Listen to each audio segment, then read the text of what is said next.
Howdy, guys, and welcome to a recap of episode 7 of Survivor Season 41. And welcome to Cliff Notes from somewhere off the island. Although a little cold here in Texas, I'm not sure that I wouldn't mind sitting there on the beach. Of course, I'd have a fancy drink and some tropical music playing in the background, but that'd be kind of fun to be on the island this evening. But what an action-packed episode. There's so much going on. We got left with kind of a cliffhanger last week. It's not really a cliffhanger. We'll talk about that. But we certainly had a lot going on this episode. So let's get right into it. Now, first of all, a little recap for last week. We start off the episode with just a refresher of everything that's happened so far, which primarily shows a whole lot of people discovering a whole lot of different advantages. It's got to come into play this particular evening, right? Well, yeah, it absolutely is. But we see that. We also do see Erika, the way she eventually became the castaway for 48 hours on, they don't call it Exile Island, but we'll call it Exile Island. Erika ends up not getting picked. Nasir gets picked for the winning tribe of the new merger tribe. Erika is the low woman on the totem pole. She gets sent off to an island for 48 hours. But of course, Jeff Probst shows up, offers her the ability to reverse everything that happened in the previous competition. So the winning team is now the losing team. The losing team is now the winning team and has safety. But it all comes down to whether or not Erika actually wants to push the reset button, or in this case, break the hourglass. She can't say no, right? She has to do what it takes to get safety. We already saw last week her vocalizing that she felt like she was the odd man out when it came to votes, and that she was very vulnerable and easily could be the person going home. So she's got to smash that hourglass, right? Now we see some discussion. We see her talking about, well, if I do it, I'm going to make some people mad, and these are people I've been trying to work with. So is it really in my best interest? Here's the thing. In a lot of these reality games, whether it's Big Brother, whether it's Survivor or others, sometimes you can't pay too much attention to the long term. You just have to survive from week to week to week. And that's what Erika is positioned with. Yeah, she may make some people mad, but is anyone really going to blame her? I don't think so. But even if she makes people mad, she has to do what she needs to do to stay safe this week. And that means smash that hourglass. Well, we don't know whether she'll use it or not. We kind of do, but yeah, you know what I mean. But we do get some reflective moments with Erika, talking about how much she's been thinking about her and life and everything she's done and all that. And I gotta say, yeah, if you're stuck out there by yourself for 48 hours, you probably do have a lot of time to reflect. And obviously the producers want to catch up. Now, here's what I start thinking as I watch this little episode. If she was out there for 48 hours, and supposedly exiled all by herself, do you think there was a cameraman following her around for 48 hours just in case she threw out some little witty whatever or did something worthy of camera time? Or did they pretty much say, yeah, we'll capture some stuff on a confessional at the end, but for now, just go hang out on your little exile island? I don't know. It would be so weird. In Big Brother, we didn't have cameramen in our faces. We had cameras up in the corners of the rooms.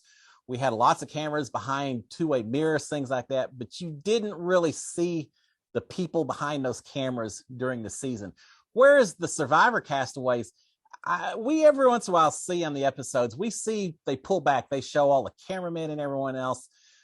It's got to be an interesting experience. And strange enough, if it's 3, 4, 5 castaways and some cameramen surrounding them, but how strange is it if you're just laying out in this completely isolated beach and there's a cameraman standing right over here, just staring at you filming? What a weird, surreal, unique, uncomfortable kind of situation. So I don't know. I just little hog thoughts there.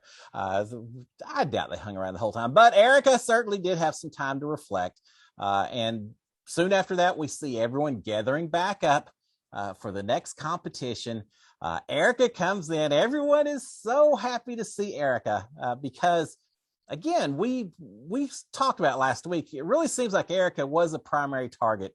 The women were happy to get rid of Erika because she was part of the former team Luvu, so it was knocking that team down a number. The guys were happy to get rid of her because there was a few more women than men. So And we'd already seen Deshawn and Danny were happy to throw her under the bus and get her out of the door. So everyone seems so settled on Erika. They're so happy until Erika passes on the news. That may have been Jeff. I don't remember exactly how it was mentioned, but the rest of the tribe mates, the rest of the people out there learn that Erika has this special power, smash the hourglass, flip everything around. So it all comes down to, did she or didn't she? Well, no surprise at all. Of course she did. If she didn't, she should have just been booted from the island immediately. But no, she went ahead and smashed the hourglass, as we all knew she would. She is safe this week. So is the team that was formerly the losing team, which was Xander and Tiffany and Chantel. We'll talk about it in a second. But they're all very happy, as they should be. The other team composed primarily of the old team Luvu. Not so happy when they realize that now one of them is up for potential eviction from the island. So we'll see how that pans out. So we've got that. Now, the formerly protected tribe, the team that originally had won the merger competition, male dominant, Team Luvu dominant, consisted of Danny, Deshawn, Nasir, Sydney, and Ricard and Evie. They now are fighting for their safety. They now realize that one of them is going to go home unless something really weird, another twist happens. So as I mentioned, they're not too happy. I said last week, I feel like this is not good news at all for Evie, and we'll see how that plays out. But then, and I couldn't remember the other tribe a second ago, but the tribe that thought they were going to lose a member, not so much anymore. So now you've got Xander, Tiffany, Heather, Liana, and Shan are incredibly happy that they know they're safe for another week. They've got a little power that they didn't expect. They're all coming over there hugging Erika, and that would be too. Pretty nice little twist for those particular guys. So the competition itself, to see who gets safety from the tribe that is now exposed and in trouble. Each of those tribe mates gets a final competition to try to win immunity. And this competition, we've seen it all. We've seen it before in Survivor, and it is tough. It is incredibly tough. You have to, sitting on a chair, a bench, whatever, you have to use your feet only to kind of untie a little basic knot, drop some wooden blocks into a bin, then use those blocks, again, using your feet only, use those blocks to create the first level of a little tower, then use some other blocks to create a second level of a tower. And after you've done all of that, you then have to pick up with your feet only. You then have to pick up a flag, set it in the middle of your wood block castle.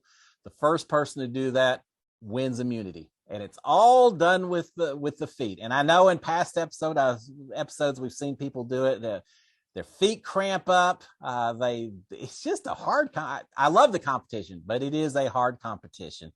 And as they start off, it seems like the women maybe have a slight lead. And again, it's primarily guys on this particular tribe.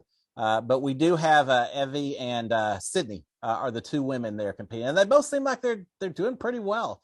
But in the end, a little bit of a surprise. In the end, Ricard comes back and he wins this thing. He's doing great. I got to say, Ricard, strategically, he's been playing a good game. Now he wins a competition when he truly needed to win it. He's got to feel good. He was the only former Yaza tribe member on this new tribe. So he had to feel very isolated and very vulnerable with this particular competition. So for him to win immunity, huge for him. Now, I don't know if he would have gone home or not. He just exudes a certain leadership. It seems like he is able, even when he's by himself, he's able to bring other people in and convince them and try to develop some supporters and stuff. So he may have been okay even if he didn't win, but I'm sure he is happy that he didn't have to face that particular question and he's got built-in safety. It gives him the chance, it gives him the opportunity to be a little bit more aggressive, a little bit more vocal in his plans, as opposed to if he was still potentially up for elimination, then you have to play a little more carefully. So I'm glad to see Ricard won it. He did a good job. But here's the thing. He has it all right now. Are people going to start looking at him if he continues to win competitions, if he continues to to present himself as a bit of threat socially, strategically, competition-wise. He's kind of the whole package, it seems like. Are people going to start noticing that? Is he putting a bigger target on his back by winning some of these competitions? Well, maybe, but it gets back to what I said earlier about Erika, of sometimes you just have to worry about the short-term implications, the short-term safety and protections, and not worry about the end game. You have to make it just week to week. And that's the position that Ricard was in. So we do hear something interesting, another little twist, a change in twist. I'm not sure. I still don't know exactly what it is. Jeff mentions that there's 12 scrolls. So each tribe mate's going to have a scroll. 2 of them have safety. And so it's a 1 in 6 chance. You have to play this scroll apparently at tribal council. So if you want to take your chance, and it's a one-time only deal, once you open your scroll, good or bad, that's it for, I guess, the rest of the season. So 1 in 6 chance to get safety.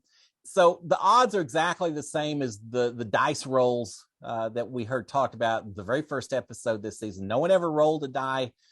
I'm not real sure, are these scrolls in addition to the dice, or are they taking the place of the dice they mentioned earlier? I kind of think they're taking the place of the dice. I can't imagine that someone could say, I'm going to roll my dice, and if that doesn't work, now I'm going to play my scroll and have 2 1 in 6 chances, which, let's see, that's like a 25 and 36 chance. That's like a 1 in 4 chance, plus or minus.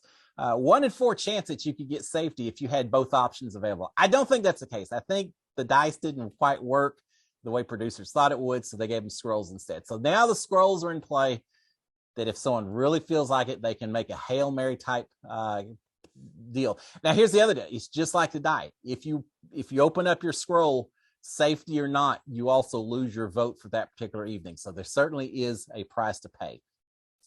So, as I said, Ricard has won safety, and Ricard, feeling a little more comfortable and confident now that he knows he's not going home, immediately is taking a little bit of a lead on this new tribe. We see Ricard trying to lead this new team. He knows Ricard has a lot of power in the information that he has, having come from the old Team Yaze and all that. He's got a lot of information, but he also knows that Nasir has an immunity idol. And how does he know that? Because it was that 3-way immunity idol. He and Chantel had read that clue that said one person has to talk about butterflies being dead relatives, one has to talk about broccolis being little trees, and the third person with the shared immunity, has to talk about being a goat on AstroTurf.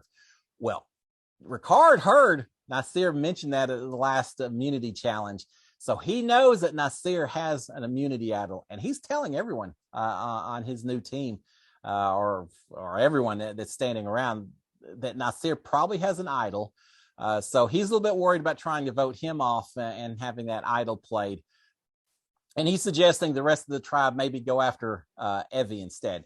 Now, there's something to be said for fleshing out an idol. If Nasir has it, Ricard's protected no matter what, so let him flesh it out. Force Nasir to play that idol. Ricard's safe no matter what, but he wants to go the safe route. He's saying, rather than potentially losing someone because he plays the idol and just a few votes send someone else home, let's just go after Evie instead. I was worried about that. I figured Evie would be in trouble this week. It's smart. He's not going to upset anyone, and this is pretty brilliant on Ricard's part. He isn't going to upset anyone from the former Luvu tribe by suggesting that they go after Evie. If he had suggested flush the idol from Nasir, being Team Luvu, and he's not certain of the dynamics yet probably of that tribe, he may get the other former Luvu team members a little upset with him, that he may sound like he's going after one of their own. So instead he's suggesting Evie. She doesn't have a lot of support in this tribe, and no one's going to be upset about it. So maybe not a bad play whatsoever. But we hear that, and Shan immediately jumps in as well. And she's talking about how tight Xander and Evie and Tiffany are. Makes me wonder, Ricard and Shan, we saw earlier, they had a little friction between them about who was going to hold on to the advantage and all that. But we didn't see it on film. I wouldn't be surprised if Shan and Ricard didn't plan this whole thing out before they even got the rest of the tribe around them. because he's suggesting Evie, and then Shan's jumping right in saying, yeah, this is why it would be great to get Evie out, just because she's so tight with Xander and Tiffany. So that is kind of a plan in play, plan being considered at the time. We're going to have to hear a few plans throughout this episode. So we've got that. But now Deshawn and Evie, remember this, Deshawn and Evie had met on the island, I don't know, a few episodes back when the few people from a person from each tribe would meet together. Well, Evie and Deshawn had met at that time, and Evie, trying to establish a connection with other teams and other tribes, had basically told Deshawn everything about the information she knew about Xander and all of that. And she had pledged protection at that time in exchange for him pledging protection. It doesn't look like Deshawn necessarily is going to honor that so much, because he seems very much on board. Said, yeah, go after Evie. Let's leave Team Louisville alone. Let's go after Evie instead. So we'll see how that plays out. Now, Liana, on the other hand, she's not big on taking out Evie, at least right now. She doesn't seem so key on doing it as much as everyone else. But Shan is really talking to her a lot. And remember, Shan and Liana just recently kind of bonded and said, yeah, we'll stick together. Shan is really pushing to get out Evie to Liana. And eventually Liana says, all right, well, that's fine. Yeah, we can do that. Part of it is that Liana, she's had to make some decisions. Does she stick with some of her former tribe mates? Does she stick with Evie? Or does she pledge more loyalty and stick tighter with Shan and Danny and Deshawn? Remember, the four of them decided to kind of work with each other. We called it, some people are calling it the Camp Out Alliance. Wonder where the Cookout Alliance came from. Why did that come into my mind? Well, I don't know. So it sounds like she's basically decided that she's better, and she wants to stay tighter with that new group as opposed to Evie and some of her former partners. So she's going along with what Shan is selling at this point in time. But here's the kicker. One of many kickers this episode. Xander is telling Tiffany and Evie that, look, I'm going to use my idol on you, Evie, if I need to, in order to protect you. We've got to watch out for each other. I'll protect you. I'll use my idol if I have to in order to make sure that you don't go home. Woody, it's tough. These idols, it's really you have to be thinking quite further ahead of the game and looking at a bigger picture when you're talking about using an idol on someone else instead of holding on to it and using it on yourself when you need to on down the road. So some people aren't willing to do it. They may make all kinds of promises, but when they get right down to it, are they willing to waste that idol on another person? It sounds like Xander is. We're going to find out if that is the case or not. But it certainly sounds like the three of these are staying very tight with each other. They know they're kind of the odd man out. They know that they're in a little bit of trouble. And so, and when I say trouble, not Xander and not Tiffany, they're both on the tribe that's now safe. But Evie, a little different situation. They know that they need to stick together because after this week, they easily could be targets. And so Xander's saying, I'll do what it takes. And it sounds like the three of them, instead of or in counter to Evie going home, they're going to target Deshawn. They're going to send Deshawn out the door if they get the opportunity. They just have to have the numbers. But there's some friction within this group as well. Well, not within this group. There's still some friction going on from past episodes. Tiffany is still not happy that Liana didn't tell her about her new power. They were on the same tribe yet. Remember, Liana was with these particular castmates, but Tiffany's still upset that she didn't tell her about her new power. And Xander and Tiffany are both feeling kind of betrayed about that and feeling very untrusting. So there's also talk about the possibility, the opportunity to flip the vote and take out Liana. Now, how interesting would that be? Liana, who has her new alliance that she's feeling very comfortable with. She has this power, the huge power of stealing someone else's idol or immunity. Liana feeling very much at the top of the world. She doesn't realize that there's some whispering about maybe it's time to get her out and get rid of this advantage. And certainly from Xander's standpoint, if he knows that Liana could take his power away just at any tribal council, Wouldn't you want to get rid of the person who could do that if you have the chance to kind of blindside them? So there's some very serious discussion about that going on as well. But here's something interesting, and maybe I missed it when the power was discussed that Lyanna has previously. But now we're hearing it being said that it's not enough that you have to have an idol or an advantage when Lyanna asks you if you have it to take it. It's not that you just have to be in control of it, but the clue says you actually have to literally, physically have it in your possession. You can't leave it back at camp. If you're not holding on to it, if you left it back at camp and Lyanna asks a question, it's not in your physical possession, and therefore the answer is no, I don't have one, and her power goes away. So now we're learning you actually have to have it in hand, or at least hidden on you somewhere, in order for this clue to count, which adds an interesting little rub, and the castmates are certainly thinking about that as well, because they know that Lyanna knows that Xander has the advantage, has the idol, and could potentially go after it. But they're talking about, could Xander go ahead and give this idol to someone else to hold on to, so that if he is asked a question, he can say, no, I don't have it. Sorry, Lyanna. Would that come into play at Tribal Council? We're going to find out. All right, we've got Xander telling Danny right out, just very outright, saying, look, I'm using my idol on Evie. And he's telling Danny all about Lyanna's power. Xander, it's kind of a brilliant move, I think. He's basically throwing the gauntlet down. He's saying, look, I'm using it on Evie. If you still want to try to vote her out, go for it, but you're going to waste your vote. So why would you even do it? So he's trying to preemptively keep Evie from being picked to go home, so that he potentially doesn't have to use his immunity idol. But he's also telling Danny about Lyanna's power. He doesn't realize that Danny and Lyanna are working together. So, but he's trying to create a little paranoia, create a little distrust. Even if one of your alliance members has a power like this, you still have to be a little nervous knowing that they have it. They could take something from you, right? So I think that's what he's trying to do, is just seed a little bit of a distrust there. But unfortunately, Danny immediately goes to Lyanna and says, look, Xander knows about this power that you have. And they figure out it's because Tiffany had found out, because Shan asked a question to Lyanna about, do you have this power, or do you have a power? Ask in front of Tiffany, which was not a smart move. And sure enough, now Tiffany has told Xander, and now Xander's told Danny. Danny's gone back and told Lyanna. So Lyanna knows that everyone knows about this power, which makes it a little bit more cautious. You have to be a little more careful about how you're going to use it, because again, you have to have the power actually in your possession to have it taken away from you.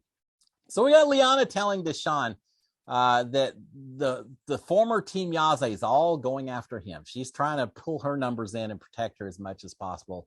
And with that in mind, Deshawn is wanting to play it safe. Remember, a few episodes back, Tiffany had a chance to vote out, I can't remember who it was now, it's been a while, but Tiffany was so worried that an idol and advantage was going to be played, I think maybe by Xander, that she switched who she wanted to go after just to be uber conservative, uber safe. Well, Deshawn's kind of doing the same thing. He's saying, man, we can't go after Evie.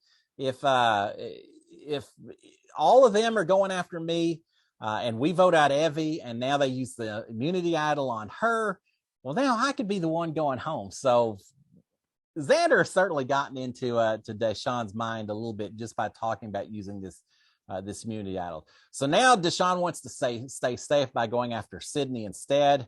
But Shan is continuing to talk to Deshawn, saying, look, Lyanna is going to, well, she didn't say she's going to steal the idol. She's just saying, look, it's, well, maybe she does. I don't remember that. But anyway, she's saying, look, Lyanna's going to steal the idol. You don't have to worry about it. It's, we're going to take care of it.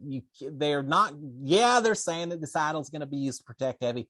It's not going to happen, Deshawn. It's not going to happen. He won't have it. Therefore, we can send out Evie. You don't have to worry about it. Well, it's easy for Shan to say when she's not the name that's being thrown out there.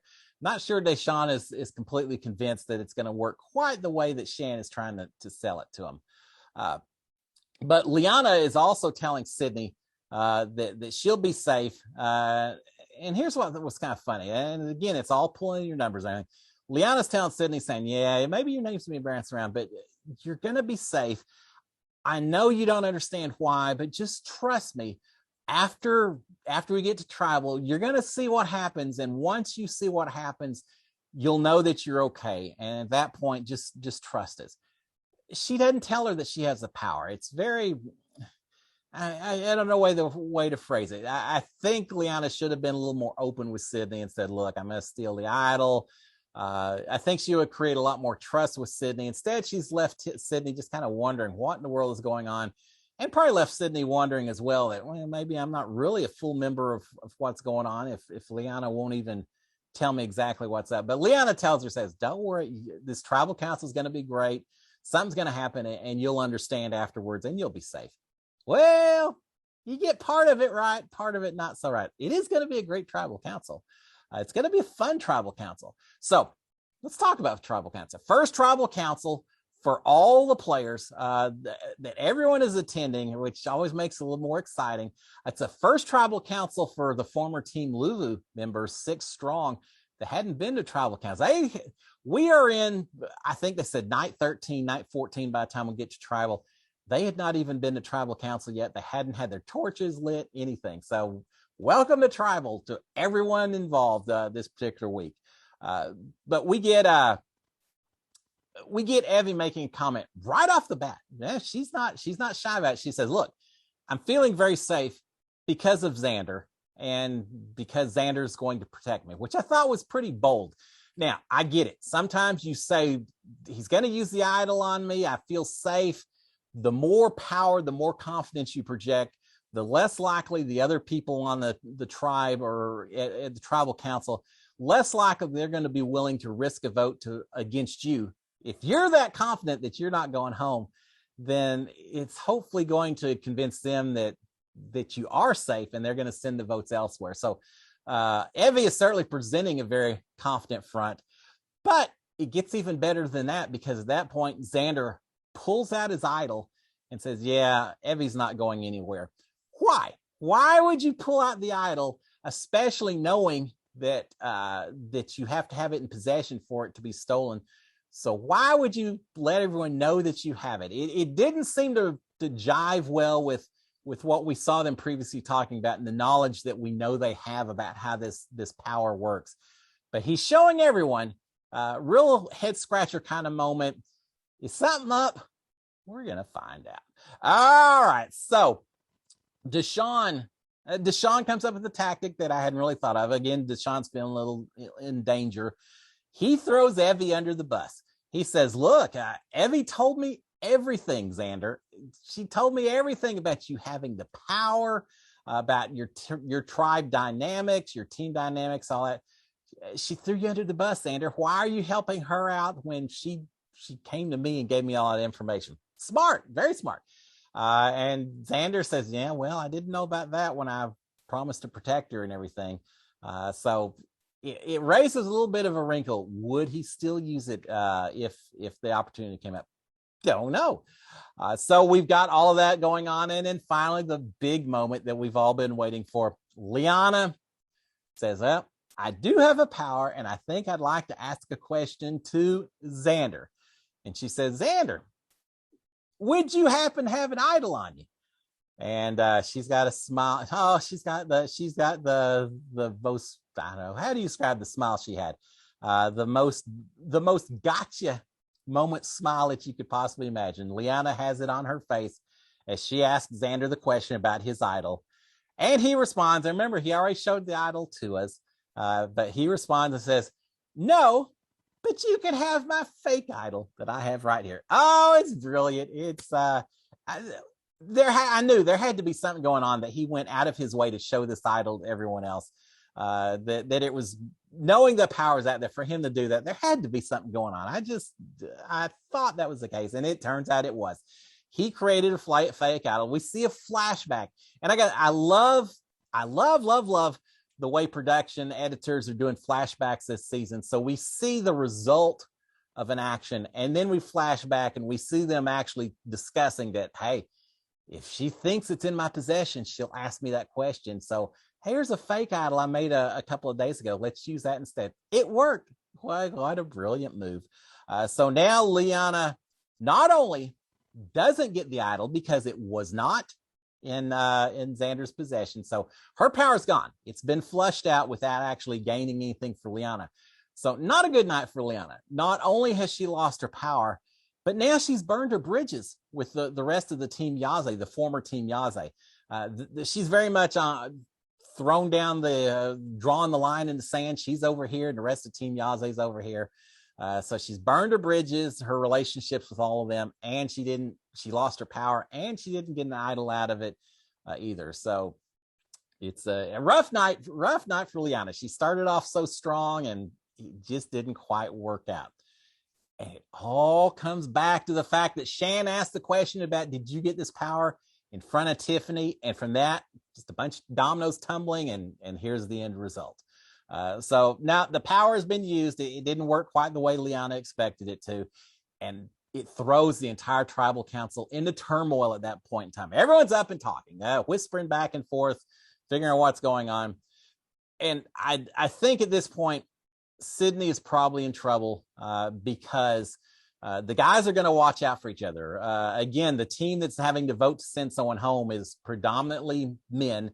It's predominantly Team Luvu, but mainly it's the men. And I think they're going to watch out for each other. And Sydney's becoming a stronger target because of that. And sure enough, yeah, her name's getting thrown out a lot.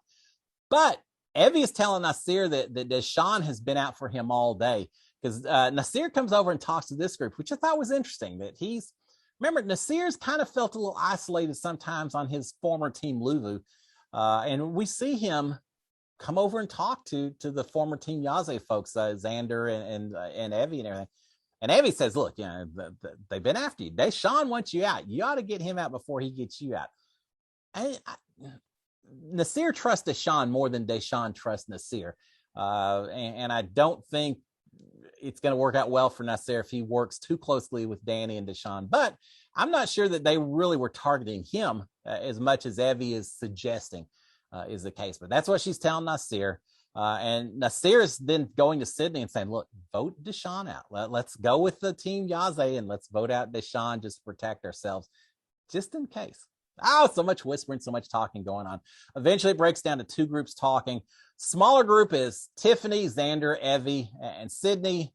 And Sydney's just begging Xander, saying, look, use the idol on me. They're going to go after me. They think you're going to use it on Evie. They won't vote for her. Use it on me, and I'll work with you. I'll cast the vote however you want, and I'll work with you going forward. She's really selling herself. She understands she's in trouble, and she's doing everything she can to convince Xander to bring her in as part of their alliance and protect her as well. Will he or won't he? I asked that question about whether or not he'd use it on Evie, who he feels very tight with. Would he use it on Sydney, who really hadn't been an alliance member or tight with them until this very last second? I don't know. It's all about the strategy, right? The other group, however, they're talking about the same idea. What if he does use the vote on Evie? What if he uses it on Sydney? We don't know exactly what Xander's going to do. So they settle on the idea we see oftentimes before about splitting the vote. Split the vote between Evie and Sydney. They think they've got the numbers. That way, even if Xander uses the idol on one or the other, well, then the other one goes home still, and everyone on that side is protected. They do have the number. It's a smart play. So we've got that, and now it's time to count the votes. But are any idols going to be played? Oh, that's the big question, right? But we also have the scrolls. Sydney knows she's in trouble in case Xander doesn't use the idol on her. So she takes her 1 in 6 shot, pulls out that scroll, says, Jeff, I'm gonna try it. Opens it up, not safe. So not only has Sydney not gained safety, but now she's lost her vote. And this could be tight. Splitting votes, it could be very important to have that one vote, which she no longer has. So she's lost her vote. She doesn't have safety, and she's still at risk. And now Tiffany kind of speaks up and says, should I or shouldn't I? And it's at that point I realized that Xander gave Tiffany his veto to hold on to, as opposed to giving it to Evie, or Evie was the only real choice, the other choice. He's giving it to Tiffany, and Tiffany's saying, should I play it? Should I not play it? Xander saying, no, we're safe. We should be good. Don't use it. And Tiffany's wanting to use it on Evie. It's saying, should I use it on Evie? And Xander's saying, no, Evie, you're safe. You're good. We don't need to use it. And of course, Evie said, I don't know. I'm saying, come on, Xander, use it. Use it, Tiffany. Please, please, please use it. But eventually Tiffany says, oh, it's yours. So it's whatever you decide. And Xander says, no, don't do it. We're good, Evie. Just trust me. We're good. Now, I was a little curious.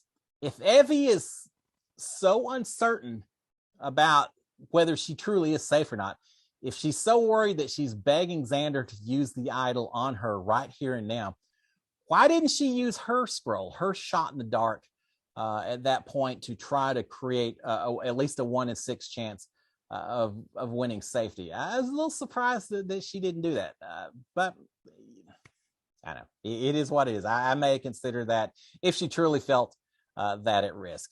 But it doesn't matter because she doesn't do it. And the votes come down to kind of a 3-way split in the votes. Not a huge surprise.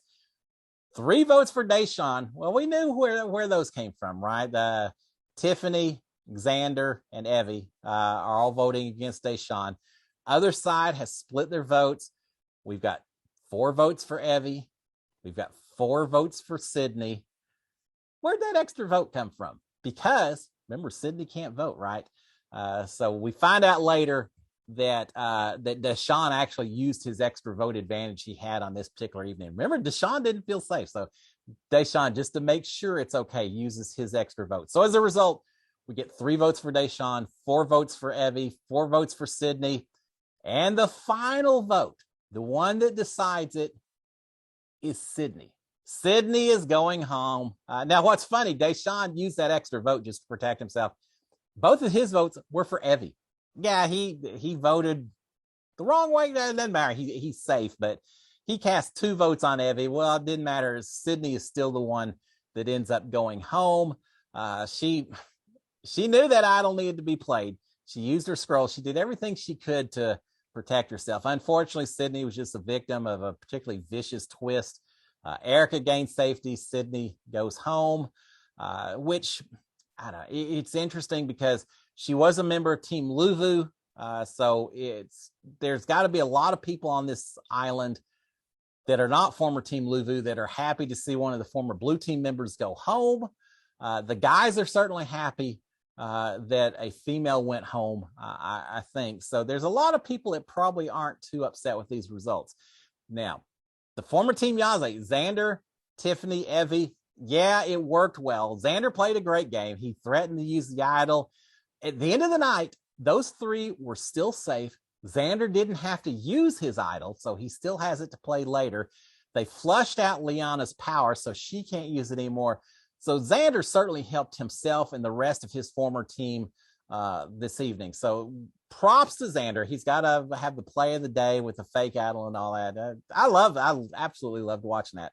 But they're still at risk. There's only 3 of them, and everyone else on the other side next week could split their votes instead again and potentially go for Evie or Xander or Tiffany. I mean, even if one of them wins immunity, there's still 2 others.